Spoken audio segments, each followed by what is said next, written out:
Bonjour à tous, alors aujourd'hui relecture de CV, relecture du CV de Guillaume qui est un software engineer avec 13 ans d'expérience. Alors ce CV est vachement intéressant parce qu'en fait on va voir trois choses principales qui sont les trois premiers points qu'un recruteur ou qu'un manager va regarder dans votre CV.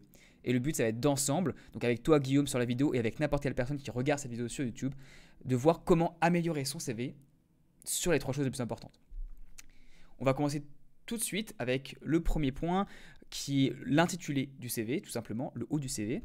On continuera avec le dernier job que tu as eu et avec ensuite l'education, c'est-à-dire tes diplômes en France. Alors, ce commentaire s'applique pour tous ceux qui cherchent un travail en Australie. L'idée, ça va être juste d'avoir un meilleur CV. Pourquoi un meilleur CV? Parce que qui dit meilleur CV dit plus de chances d'aller en entretien, et qui dit plus de chances d'aller en entretien dit plus de chances d'avoir un job. Et le but de ces vidéos, c'est de vous aider à trouver un job en Australie. À la fin de la vidéo, je te donnerai une note sur le CV. Donc pour ceux qui restent, ils pourront avoir cette note-là aussi pour se faire leur propre idée de où il se situe par rapport à ton CV à toi. Et enfin, un bonus pour tous ceux qui regardent la vidéo jusqu'au bout. Allez, on est parti. Pour commencer, j'ai repris l'ancienne version de ton CV, Guillaume, parce que tu m'en as envoyé deux. Je t'avais déjà fait des commentaires par écrit et tu les as pris en compte. Mais pour tous ceux qui arrivent, ils ne l'ont pas forcément vu et ton CV était très intéressant parce qu'il est assez typique d'un Français qui arrive en Australie et qui ne se met pas à la place d'un recruteur australien. Alors ce qu'on va faire ensemble, c'est que je vais vous montrer d'abord le CV de Guillaume qui est anonymisé. Le CV fait 4 pages. Donc voici les deux premières et ensuite les deux suivantes que vous voyez là. Le CV fait 4 pages et on va commencer par qu'est-ce que le recruteur regarde en premier. Il va regarder trois choses. On va d'abord regarder rapidement quel est le titre et l'expérience de la personne, donc le haut à gauche. Ensuite, on va s'intéresser au dernier poste. Hop, ça fait 2. Au dernier poste qui est là, lui en l'occurrence Alten Airbus. Et enfin, on va aller regarder la section diplôme pour voir s'il y a les qualifications nécessaires. Est-ce que c'est quelqu'un qui est un self-made man, quelqu'un qui s'est sorti par tout seul, sans les études, ou quelqu'un qui a des diplômes. Alors, commençons par le haut, et je vais vous lui donner 5 secondes pour bien regarder ce que vous avez là, et vous poser la question de est-ce qu'il y a des erreurs, est-ce qu'il y a des choses qu'il faudrait faire autrement. Allez-y. Allez, encore 3 secondes. Bon, si vous voulez plus de temps, posez la vidéo. Là, ce qui se passe, et tu l'as déjà corrigé Guillaume, donc je vais le faire rapidement, mais le titre n'est pas clair. Quand je regarde ton CV, je vois que tu es software engineer, mais je ne sais pas ce que tu veux faire comme type de job, parce que software engineer, il y en a plein de différents. Mais imaginons même que tu veux faire software engineer, ce serait bien que ça apparaisse en gros, en gras. Parce que là, c'est une police 9 où tout débute ton CV, tu regardes même ton corps de texte ensuite, c'est en police 10, c'est plus grand, donc on a l'impression que c'est bien, mais c'est pas très clair. Le poste que tu veux faire, ça devrait être la première chose ici. Donc là, si je rajoute des lignes, ce serait par exemple, dans ton cas, software engineer. Si la chose la plus importante de ton CV, c'est le titre de ce que tu veux faire, c'est le titre pour lequel on va te recruter. Ou bien senior software engineer, on va dire, parce que tu es quand même senior software engineer. Et ensuite, ce qui va se passer, c'est que tu mets des informations à droite. Tu mets ton nom, très bien, il est anonymisé. Et les informations à droite, il faut bien comprendre que dans un CV, comme dans tout, on hiérarchise. On met en premier ce qui est le plus important. Et le plus important en Australie, c'est le visa. Tous ceux qui regardent la vidéo le savent, tous ceux qui continuent à regarder après la 4e minute savent que le plus important, c'est le visa. Sans visa, c'est hyper dur. On peut s'en sortir, et j'aide des gens à s'en sortir, mais c'est très dur. Toi, tu as un visa, tu as fait l'effort d'avoir la résidence permanente depuis l'extérieur, c'est génial. Donc tu le mets en premier et en gros, en gras. Très bien. C'est vraiment important, c'est ce qu'ils vont regarder. Parce que là, ce que tu mettais, c'était ton adresse, dont personne n'en a rien à faire. La seule chose qui compte, c'est que tu habites à Sydney. C'est tout. Ça, c'est important pour un recruteur. C'est-à-dire que tu es physiquement là. C'est un avantage par rapport à des gens qui sont en France ou ailleurs. Ensuite, ton numéro de téléphone et ton email. Mais c'est pas ton adresse. Donc ton adresse, en fait, j'enlèverai tout. Je mettrai ici Sydney en dernier, parce que c'est important quand même. Et hop, on va mettre ça, Sydney. Et juste pour que ça fasse plus joli, ensuite, je mets ton adresse ici. Et ça, c'est une question esthétique, mais peu importe, parce que ça fait un bel axe. Et ensuite, M, non, en termes de cohérence, ça t'as un problème. Tu as un problème de catégorisation. Tu mets M 2 points et tu mets pas I 2 points pour email. Tu n'es pas cohérent, c'est pas une bonne structure. Tu es ingénieur, tu devrais pas faire ça. Donc tu mets plus 61 et très bien. Voilà. Ça, c'était pour le plus important au début. Après, tu marques ce qu'il y a ici, c'est très bien parce que tu dis avec 13 ans d'expérience, tu mets que des phrases qui ne sont pas copier-coller. Donc il n'y a que toi qui l'as et ça, c'est génial. Le but, c'est que le début, tu ne mettes pas des choses comme je suis quelqu'un de dynamique, qui aime travailler dans différentes équipes, blablabla, et que quelque chose, que n'importe qui en fait pourrait copier-coller sur son CV, ça ne sert à rien. Donc là, on est bien, on est parti. Et je vais maintenant sauter à ce que tu as fait toi, ce que tu m'as renvoyé. Voilà, tu m'as renvoyé ce CV-là, qui est à peu près similaire. C'est bien, tu avais mis Australian Permanent Resident en gros. Tu avais laissé ton adresse, tu avais laissé M, enlève-le. L'adresse, tu peux la laisser si tu veux, mais mets-la en bas parce que c'est moins important, vraiment. En termes de priorisation, c'est pas cohérent. Et là, en fait, on voit plus Guillaume, ton prénom, que le job que tu veux faire. Donc le job, c'est le truc le plus important. Ton prénom, c'est important pour toi, mais tout le monde s'en fout. On va pas t'embaucher pour ton prénom. Donc tu mets ERP Project Manager en grand, en haut. C'est ça qui compte. Après, tu peux mettre ton nom, très bien. D'ailleurs, quitte à le mettre là, autant le mettre. Hop. Voilà, et après, tu l'augmentes aussi en taille. Pas forcément d'ailleurs. Mais voilà, et là d'ailleurs, au lieu de mettre une colonne, si tu veux faire une astuce, vraiment, tu fais ici insert. Là, on va dans le détail, je devrais pas faire ça normalement.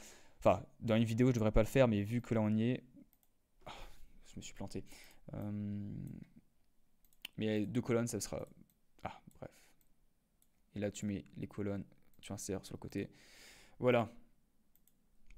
Tu peux même mettre. En fait, si jamais tu fais deux colonnes, et c'est assez joli. Bon.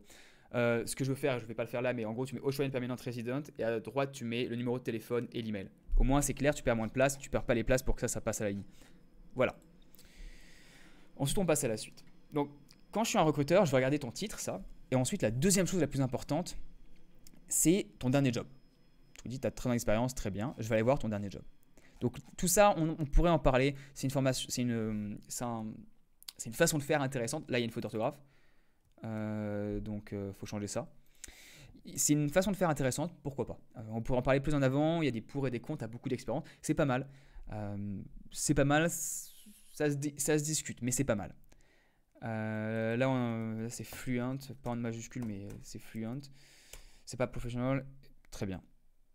Native, tu peux enlever language, tout le monde sait que ça veut dire.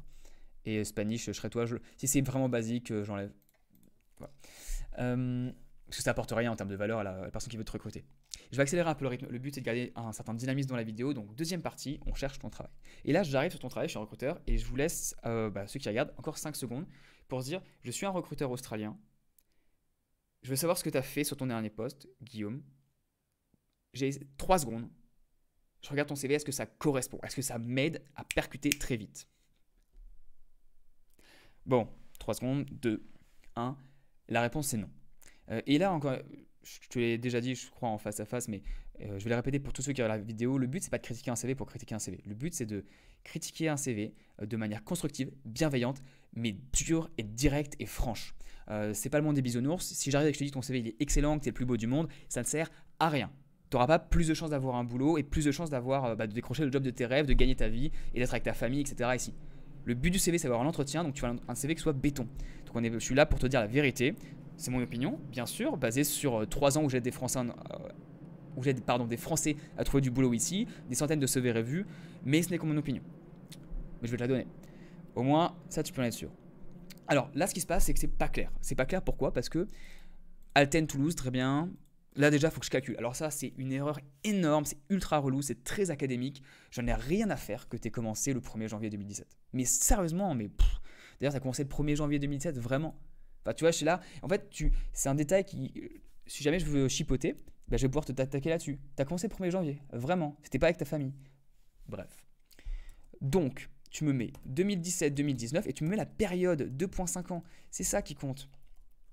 Ça, c'est important. Comme ça, je sais tout de suite, ok, le dernier poste qu'il a eu, c'était 2 années et demie. Le reste, rien à faire. Si un RH te demande un jour, tu lui fournis les documents, il n'y a pas de problème. Si l'administration te le demande, tu leur fournis. Mais quand tu as un CV, c'est efficace et pour recruteur. Et là, on voit pas ce que tu as fait avant la 1, 2, 3, 4, 5, 6. Donc, c'est vraiment. Et puis, cluster leader, c'est pas clair non plus. Enfin, personnellement, je ne sais pas ce que c'est, je me doute, mais je suis pas sûr. Alors que project manager, ça parle. Ça parle surtout par rapport à ton titre. Le but, c'est que tu veux te vendre comme ERP project manager. C'est un ERP project manager. D'ailleurs, pourquoi est-ce que tu n'es pas ERP project manager ici? Si c'est possible, mets ça. Sinon, mets project manager. Ça, vraiment, je suis pas sûr. Hein. Ça, je suis pas très.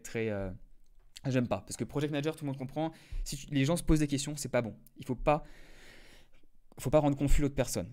Et ensuite, tu mets Airbus, tu mets Alten. Alors, j'ai déjà regardé ton CV, j'ai vu que Airbus, tu as bossé que quand tu étais chez Alten, qui est une boîte de consultants qui vend des ingénieurs, tu as bossé que pour Airbus. La question, c'est est-ce que tu veux vraiment parler d'Alten? Moi, je serais en passe de dire que non. C'est un choix, ça se discute. Il y a les deux avis, parce qu'il y a les deux avis. Mais en fait, je mettrais juste Project Manager. Voilà.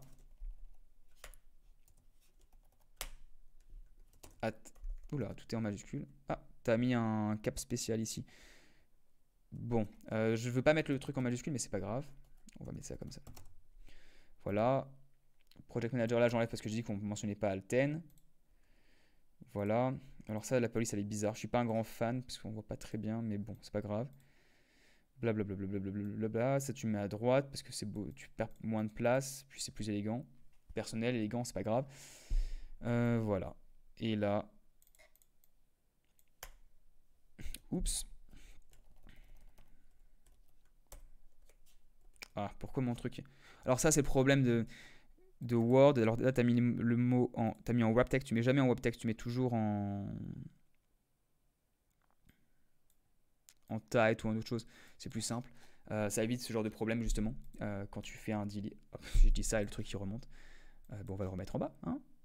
Ah, c'est parce que tu l'as mis comme c'est. Ok. C'est parce que ouais, quand tu utilises Word, en gros, et là, je vais insérer un break page. Oh là là là là. Ah, c'est relou. Ok. C'est relou. C'est pas grave. On va pas s'attarder là-dessus parce que j'ai pas envie que la vidéo. Voilà. Bon, très bien. On en revient à ton sujet. Je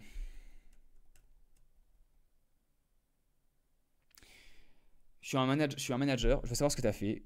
Si j'arrive sur cette section et je vois Project Manager Airbus et ta durée, sur les 2 premières lignes, en 1 seconde et demie, j'ai compris ce que tu faisais et je comprends que ça fait cohérence par rapport à ton projet en haut. Enfin, en ERP, il faudrait peut-être le mettre quelque part. Ça, c'est hyper important. Là, tu m'avais perdu avec 5 lignes de plein d'informations qui ne servent pas à grand-chose. Donc, je te conseillerais de changer toutes tes expériences en fait, de cette façon-là. Le but, c'est que quand je peux voir tes expériences, je fasse tac, tac, tac, tac, tac, boum, je sais ce que tu as fait, à dégager. En 7 à 10 secondes, je vais être convaincu que c'est toi la personne qu'il faut que j'appelle. Donc, il faut que ce soit clair, to the point et concis. Ensuite, on pourra parler plus de tout le reste. C'est-à-dire que là, en vrai, bah maintenant, vu que j'ai enlevé les 2 lignes, il faudrait bien que ça soit un peu plus détaillé, potentiellement une ligne ou 2. Ici, tu as pas mal de choses qui vont. C'est ok, hein, ce que tu as fait, c'est pas mal. C'est-à-dire qu'il y a du contenu, ça se voit. Mais il y a des énormes trucs qui vont pas. Enfin, qui vont pas. C'est une priorité inférieure, parce que c'est pas ce que le lecteur lira tout de suite. C'est une lecture qui va prendre. On lit le détail que quand tu lis pendant 30 secondes, 1 minute, 2 minutes ton CV. Donc, c'est pas la première lecture. Mais il y a plein de choses, genre évaluer ta activity cost, c'est un exemple, il y en a plein d'autres. Quel coût? Combien? Est-ce que tu parles de centaines de milliers, de dizaines de milliers, de milliers de dollars, voire de millions, de centaines de millions, de milliards? C'est combien les activity costs? Parce que tant que tu n'as pas ce genre d'informations, on ne sait pas ce que tu veux dire. C'est pas précis assez si tu ne donnes pas une vraie idée à la personne. Puis tu as plein de choses qu'on pourrait dire sur le texte. Mais ça, on en parlera plus. J'ai écrit un guide sur le sujet. Si tu veux vraiment aller dans le détail, je pourrais te mettre le lien en description. Mais je mettrai d'abord le lien du bonus qui parle aussi de mon guide qui est plus complet que je vends. Hein. Donc c'est facultatif. Mais j'ai une checklist que je te mettrai en bonus de la vidéo. Je te dirai plus à la fin. Pour revenir sur le sujet, le deuxième point, c'était vraiment ton expérience. Voilà. Ça, là, on a un problème. Je te propose de rectifier ça comme ça en étant beaucoup plus clair, concis et percutant pour t'aider à avoir tout simplement un meilleur impact sur les personnes qui te lisent et donc d'avoir plus de chances d'être appelé. Je vais passer à la dernière chose. Qu'est-ce que j'ai mis? Voilà, une fois, je reviens. Alors, on se met dans la peau d'un recruteur. Tu restes avec moi, on lit ça au début. Ensuite, on va voir ton dernier poste. Et enfin, on va voir ton diplôme. Et la question, c'est qu'est-ce que tu as fait? Et là, je te laisse prendre encore 5 secondes pour toute personne qui regarde encore la vidéo. Et je vous remercie si vous regardez toujours la vidéo. Qu'est-ce qui ne va pas dans l'éducation, dans la mise en page de ce qu'il a fait? Là, je ne parle pas du fond, je parle de la forme. Allez, 5 secondes. Hop, on réfléchit, on pose la vidéo si on veut. Voilà, très bien. Ce qui ne va pas, c'est que là, tu me parles, tu as 5 lignes sur tout ce qui est des trainements, sur Work Package Management, des choses qu'il a fait avec Alten et Atos, donc des formations intra-entreprise. Et tu as une ligne sur un master de Mathematical Engineering que tu as fait en 2006. Et tu as un énorme problème de. En fait, ça va pas du tout. On se dit, mais est-ce que. En fait, quand dans un CV, pardon, je vais reprendre, dans un CV, le nombre de lignes que tu mets est censé être proportionnel à l'importance de l'expérience par rapport à toi. Donc là, tu mets un master. D'ailleurs, c'est pas Master of Mathematical, on dit Master of Science in. Ça, faut pas le faire. Et ensuite, c'est-à-dire que c'est quoi? C'est 5, 6, 7 ans un master. C'est équivalent à un Work Package Management? Mais pas du tout, pas du tout. Là, il faut vraiment que tu mettes le paquet, surtout qu'en Australie, tu comprends pas, mais enfin, tu comprends pas. Ça, c'est un peu péjoratif. C'est pas ça que je veux dire. Ce que je veux dire, c'est Peut-être pas forcément au courant, mais en Australie, les gens font peu d'études. En moyenne, c'est un bachelor qu'ils ont, voire pas du tout, parce que les métiers sont beaucoup plus rentables à faire dès que tu sors de l'école ou après un bachelor. Tu perds de l'argent à faire un master. Donc les gens qui ont un master, c'est très rare, c'est vu comme intelligent ici. C'est un énorme avantage concurrentiel. Et c'est ce que tu cherches. Si tu veux te faire rappeler, il faut que tu sois différent et meilleur que les autres. Donc mets en avant ton master. Il faut d'abord qu'on comprenne la durée, combien ça a duré. C'est-à-dire là tu mets 2006, c'est pas cohérent avec le reste. C'est-à-dire que normalement tu mets 2000-2006, et là tu mets 6 ans. Parce que tu veux pas que les gens aient à calculer, tu les aides. Et bon, tu mettras la forme. Voilà. Oh là là là là. Bon, bref. Je ne vais pas m'occuper du formatage sur celui-là. Master of Science. Ça, tu mets une Rouen, personne ne connaît, donc France. Et d'ailleurs, il faut que ce soit le même format qu'au-dessus, parce que là, il faut que ça soit cohérent sur le format, parce que ça montre que tu es capable de faire quelque chose de structuré et de toujours similaire. Quand on est ingénieur, c'est important. Quand on est project manager, encore plus. Quand tu mets tes expériences ici, je vais reprendre là. Atos Toulouse France, c'était pas entre parenthèses, c'était avec un tiret et une virgule. Tu reprends la même structure, il faut être cohérent. Parce que le CV traduit tes compétences professionnelles, c'est ça qu'il faut bien comprendre. Le CV, c'est censé être le document sur lequel tu as passé le plus de temps de ta vie. Donc on y va. Master of Science in Mathematical Engineering France. Voilà. Et ensuite, tu mets. Oh là là là. C'est le formatage qui me saoule. Class followed. Non, class included. Tu mets des trucs qui servent au project management. Science, etc. etc. Et ça,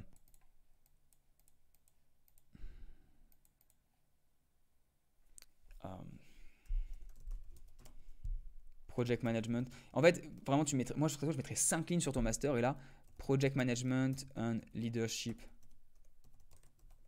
trainings. Et là, je mettrais quelque chose comme 2017, c'était combien 2017, 2013, 2010. Parce que voilà, c'est pas besoin de marquer des plombs. Enfin, on s'en fout des formations. En vrai, on s'en fout des formations que les gens ont fait dans le corporate. Ou bien, il faut expliquer. Tu en as fait une qui a fait 2 mois, 3 mois, 6 mois. Tu as fait une black belt, une green belt. En Six Sigma, tu as fait des training corporate, des vrais programmes certifiants qui ont duré 6 mois, 1 an. Bah, tu me le mets, tu mets une ligne dessus et c'est très bien. Mais me dire que tu as fait un project management training, pour moi, je comprends, tu as fait 2 jours de formation. Et en fait, tu es parti à Singapour et tu as bu des cafés, quoi. Voilà, c'est pas ouf, mais c'est ça qu'on comprend. Et me dire que ça c'est équivalent à un bachelor, à un master de science in mathematical engineering, c'est vraiment triste, c'est dommage. On se dit que tu as un énorme potentiel et je trouve ça super, mais on le gâche. Donc voilà. Et ça tu le mets en gras aussi. Et puis diplôme, on s'en fout. Non, en fait, c'est. Voilà. En vrai, c'est ça, parce que diplôme, très bien, on a compris. Hein. Master of Science in Mathematical Engineering, France. Très bien. Le formatage, tu le referas. Mais voilà, là c'était les 3 points critiques, les 3 points les plus importants. Et ce qui est intéressant avec toi, c'est que ces 3 points qui sont typiques en fait, et surtout qui sont les plus importants, les premiers qu'on regarde. Il y a énormément de choses à dire sur son CV. Je pourrais passer, t'as vu, je regardais combien de temps ça fait, depuis combien de temps je parle depuis 18 minutes. Écoute, 18 minutes de la relecture de CV, c'est marrant. 18 minutes, je n'ai fait qu'effleurer ce que tu as fait. J'ai fait qu'effleurer parce que c'est un sujet qui me passionne, que je trouve très intéressant. Et en l'occurrence, il y a plein de choses à dire. Ton CV n'est pas mauvais. Ton CV, c'est bien. On voit qu'il y a du fond. Il y a les erreurs énormes, donc on l'a vu. Il y a pas mal de choses qui pourraient être vachement mieux faites. Ouais, c'est vraiment dommage. Après, il y a plein de logos. On comprend pas trop. C'est pas forcément très esthétique. Ça, c'est personnel. Donc, ça, c'est limite. Mais bon. Parce que le fait que ça soit là, alors que tu pourrais le mettre. Enfin, on dirait que tu sais pas utiliser Word, quoi. Bon, je pense qu'à ce point-là, la vidéo, plus personne ne regarde de toute façon, Guillaume. Et puis, c'est pas grave. Hein, c'est juste peut-être pas forcément passer le temps à regarder. Mais tu vois, enfin, il y a moyen de faire des trucs un peu plus chiadés, quoi. D'aligner ça avec ça. Là, il faut que tu tapes tout. Donc, bref. On voit qu'il y a un énorme potentiel en termes techniques derrière. Ça, c'est clair. Maintenant, sur la forme, je ne sais même pas parler du texte à l'intérieur. Enfin, bref. Il y a beaucoup de choses qu'on pourrait faire changer. Ce que je te recommande, c'est que je vais t'envoyer une checklist. Une checklist, c'est le bonus de la vidéo. Voilà, pour tous ceux qui ont suivi jusqu'au bout. Et je donne la note après du CV. Mais donc, le bonus, j'en parle 30 secondes. C'est une checklist d'une page A4 et tu vérifies, tu coches toutes les cases. En fait, c'est que des choses qui sont différentes de la France à l'Australie et qui sont des choses qu'il faut absolument que tu mettes ou non d'ailleurs sur ton CV. Et tu les vérifies une par une, tu tiques les box. Et si tu as tiqué toutes les box, et bah au moins tu seras safe. Enfin, tu seras safe pour la première lecture. Et tu verras que sur ce que je viens de te dire, notamment sur les années par exemple, c'était dedans. Donc c'était dedans, regarde, il y a d'autres choses qui te correspondent pour toi. Je la mets en lien de la vidéo. Je t'invite à la télécharger. Et Si tu veux aller plus loin, et ça c'est totalement facultatif, si tu as aimé l'analyse que je t'ai faite et tu dis qu'il y a vraiment une valeur ajoutée, je peux te proposer d'aller plus loin. J'ai écrit un guide qui a été acheté par des dizaines de personnes qui les ont aidés à améliorer leur CV. Donc c'est une trentaine de pages sur tout ce que sur comment transformer son CV. En fait, toutes les personnes que j'ai coachées, j'ai pris les CV avant, après, et je fais ligne par ligne, on explique pourquoi on l'a transformé, qu'est-ce qui était pas bien, qu'est-ce qui était bien, section par section, la théorie, la pratique, des exemples, pourquoi on a changé. Et c'est des heures et des heures enfin c'est des dizaines, peut-être même des centaines d'heures de travail condensées en 30 pages et qui te donne vraiment le fond et comment transformer son CV de A à Z dans les détails pour avoir un CV qui pète et qui te permet de te rappeler très très vite par un recruteur. Parce que le but c'est ça, tu veux les entretiens rapidement et de qualité pour des jobs qui vraiment peuvent payer beaucoup plus cher que plutôt, enfin, avoir un bon CV, ça te place en haut de la pile et ça te fait voir de manière beaucoup plus crédible, donc tu peux demander plus d'argent aussi lorsque tu postules à un poste. Dans une certaine limite, hein, bien entendu, je ne te dis pas que ça a 2 ans d'expérience, tu pourras postuler la même chose qu'à 13 ans. Mais plus tu te vends bien, plus tu présentes une bonne image, plus les personnes en face vont se dire on le veut, c'est lui qu'on veut, on a le budget, on met le budget pour. Bon, après, il y a des négociations, et ça, c'est un autre sujet totalement, mais bien présenté au début, ça n'a jamais tué personne, et ça, en général, ça aide. Voilà, donc je te mets le lien en description, je te mettrai plus de détails sur ce qu'il y a dedans exactement, parce que tu es ingénieur français, tu vas dire un guide super, blablabla, ça sert à rien. Je comprends, c'est à peu près la réaction de beaucoup de gens la première fois que je leur en parle. Mais je t'invite quand même à aller lire le descriptif parce que tous ceux qui l'ont acheté au final se sont dit non mais c'est ouf, il y avait 100 fois plus que je pensais dedans. Parce que j'ai eu ce problème en arrivant, donc c'est pour ça que je l'ai écrit, bref. Je t'incite à aller le voir et puis toutes les personnes qui me l'achètent en ce moment, là parce que je veux changer un peu ma façon de faire, je leur propose une revue personnalisée du CV après qui va vraiment dans le détail. Là, tu vois, c'est une revue de CV qui est sur YouTube, c'est très bien. Ça fait comme 20 minutes. Mais c'était des points qui sont assez basiques, parce que je t'ai dit, c'est des erreurs typiques. Ce qui m'intéresse, moi, personnellement, c'est de faire des revues sur des CV qui sont vraiment bons. Et c'est pour ça que je mets le guide avant. Tu prends le guide, tu l'appliques. Et une fois que tu l'as appliqué, ça va te prendre quelques heures. Hein, c'est pas en mode truc magique. Tu vas te rendre compte qu'il y a plein de choses qui vont pas dans ton CV. Tu l'améliores, et ensuite, une fois qu'il est vraiment solide, tu me l'envoies. Et là, on passe à l'étape d'au-dessus. Tu vois, on passe du 18 au 19 sur 20. Enfin, je vais donner la note d'ailleurs. Comme ça, on va passer sur la fin de la vidéo et je vais conclure là-dessus.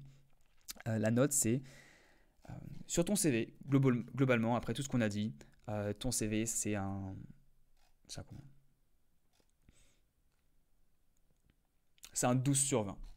Pourquoi c'est un 12 sur 20? Parce qu'il y a quand même pas mal de contenu, ça se voit que tu as de la matière, tu as mis des achievements, tu as fait une structure qui est australienne, donc c'est cool, donc déjà tu es au-dessus de la moyenne. Et ensuite, tu as quand même mis des chiffres ici, ce qui fait qu'on peut se dire qu'il y a de la matière. On peut t'appeler, on peut t'appeler et te dire bon, qu'est-ce que tu as fait à ce moment-là? Tu as l'idée des projets avec Six Sigma méthodologie, tu as fait 30, tu as fait ça. On peut te poser des questions spécifiques et on a envie de t'appeler un peu. Mais après, il y a plein de choses qui vont pas. C'est-à-dire qu'il faut lire ton CV, il faut entrer dedans. Il y a des problèmes, même là. Le fait que ton career overview soit plus petit que le reste, rien que conceptuellement, c'est une erreur. C'est une erreur de priorisation. Et qui dit que tu fais une erreur de priorisation et d'accordance de priorité, donc sur un CV, dit que sur un boulot, pourquoi tu vas pas en faire d'autres, quoi. Bref, voilà. Tu vois, quelque chose qui soit comme ça parle plus. Là, tu pourrais faire sur 2 colonnes. Bref, il y a pas mal de choses qui fait qu'on se dit, ouais, mais c'est pas ouf. Et on va se dire, voilà, et c'est encore une fois, le CV, c'est pas toi, hein, c'est pas un 12 sur 20, c'est ton profil. Non, non, c'est le CV en tant que lui-même, ce qui va représenter ton niveau pour quelqu'un qui a ce poste-là, à ce niveau d'expérience-là. Donc je dirais 12 sur 20. Clairement, tu fais ce que je t'ai dit avec les modifications, tu rends les choses beaucoup plus synthétiques au début, tu peux passer à 14. Si tu fais juste ce qu'on a dit, si tu appliques ce que j'ai dit sur tous les éléments de ton CV, tu passes à 14. Et clairement, tu as le niveau avec ce que tu as dans ton CV pour passer, si tu achètes le guide, à passer un 18, on va dire. Et quand je te fais ta revue, un 19. Enfin, vraiment un CV qui envoie du lourd et qui fait que les gens ils te rappellent très très vite. Je pense que tu feras quand même rappeler 100. Mais après, c'est combien de temps ça va te prendre, tu vois? Est-ce que ça va te prendre plusieurs mois? Est-ce que tu vas pour le bon boulot que tu veux? Si tu veux te faire repérer pour un boulot qui est vraiment ouf, il faut avoir un CV ouf. Il n'y a pas de secret. Parce qu'il faut faire une bonne impression, il faut faire des bons entretiens, il faut tout faire de bien. Donc, il faut commencer par un CV qui soit vraiment ouf. Voilà, c'était une longue vidéo, on en a combien, dis donc? On en est à 24, waouh, je crois que j'ai passé tout le record avec toi, Guillaume. Écoute, j'espère que c'est, pour toutes les personnes qui regardent, s'il y en a qui regardent jusqu'à la fin, bravo, très impressionnant, envoyez-moi un email d'ailleurs, dites-le moi en commentaire que vous êtes regardé jusqu'à la fin et puis je vous enverrai un message parce que quand même c'est pas courant. Regardez 25 minutes de relecture de CV. Guillaume, si tu as regardé jusqu'à là, écoute, dis-le moi. Et puis dis-moi ce que tu as pensé de cette vidéo, ça m'intéresse d'avoir ton retour.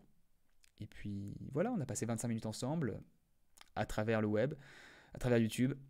C'était un truc de vieux de dire à travers le web, mais bon, c'est pas grave. À travers YouTube, et puis je te laisse. À bientôt. Salut.